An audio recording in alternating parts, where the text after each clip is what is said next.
कुछ लोगों को मेरे भाषण से उनके सेंस ऑफ एंटाइटलमेंट को गहरी चोट लगी, जिसका असर हुआ कि पूरे इकोसिस्टम ने चीख पुकार मचाना शुरू कर दिया। इन्हें लगता है कि सवाल पूछने का हक सिर्फ इन्हें है, क्योंकि ये प्रिविलेज है। ये वही लोग हैं जिनके पूर्वज पिछड़ों को, दलितों को, वंचितों को बुद्धू कहा करते थे। जो दूसरों को बुद्धू कहा करते थे, आज उन्हीं के घर में बुद्धुओं की भरमार है। ये वही लोग हैं जिनके पूर्वज दलितों, आदिवासियों को समानता का अधिकार न देने के बहाने बनाते थे। ये वही लोग हैं जिन्हें लगता था कि कैसे उनके सामने कोई दलित व्यक्ति कोट पैंट पहनकर खड़ा हो सकता है और संविधान लिख सकता है। बुद्धू मैं नहीं कह रहा, बुद्धू तो कांग्रेस के तत्कालीन प्रधानमंत्री श्री राजीव गांधी जी ने कहा था, वह भी सार्वजनिक रूप से। सांझ को आंच किया श्रीमान राहुल गांधी जी, पूरी कांग्रेस जमात पढ़ ले कि स्वर्गीय राजीव गांधी जी ने कहा था, आरक्षण के नाम पर बुद्धुओं को बढ़ावा नहीं देंगे। और नव भारत टाइम्स का ये लखनऊ एडिशन का 3 मार्च 1985 और बाईलाइन थी आलोक मेहता की। इस इंटरव्यू का शीर्षक था, आरक्षण के नाम पर बुद्धुओं को बढ़ावा नहीं। और मैं कुछ लाइनें आपके लिए पढ़ देता हूं, जो प्रारंभिक इसका पैराग्राफ है।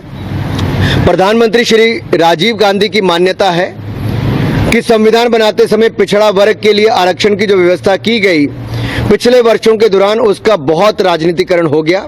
इसलिए अब समय आ गया है कि इनके सारे प्रावधानों पर नए सिरे से विचार किया जाए।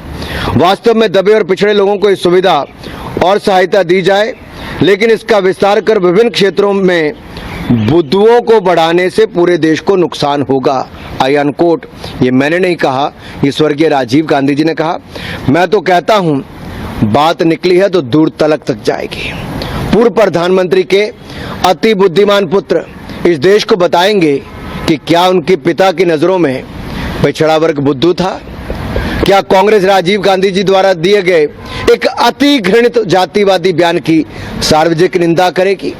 क्या उस बयान के खिलाफ कोई रेजोल्यूशन पास किया जाएगा?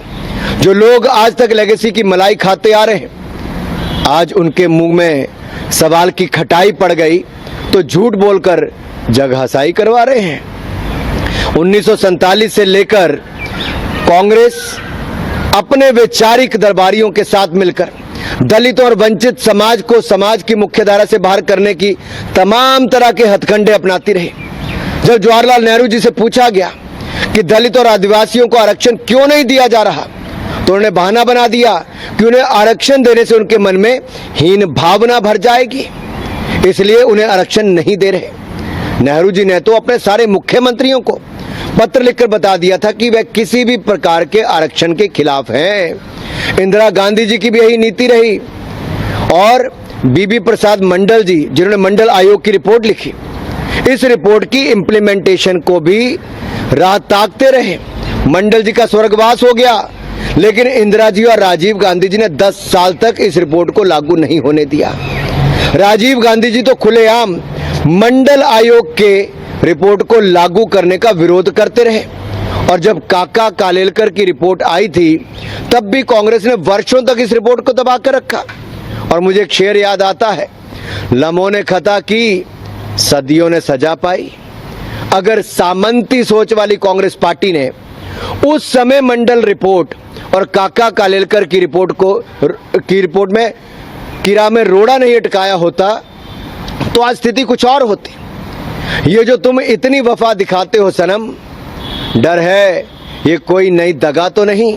पूरे देश में पिछड़ा, दलित, आदिवासी समाज को राहुल गांधी जी के इरादों पर शंका है, क्योंकि ये उसी परिवार और पार्टी के सर्वे सर्वा हैं जिसने आज तक सारी जरना और मर्यादाओं को तोड़कर आरक्षण का विरोध किया। सामंती जब समाजवादी बनने का ढोंग करते हैं तो बड़े खतरनाक होते हैं। और कांग्रेस ने तो मोदी जी के बहाने पिछड़ा वर्ग को गालियां दी, अपमानित किया।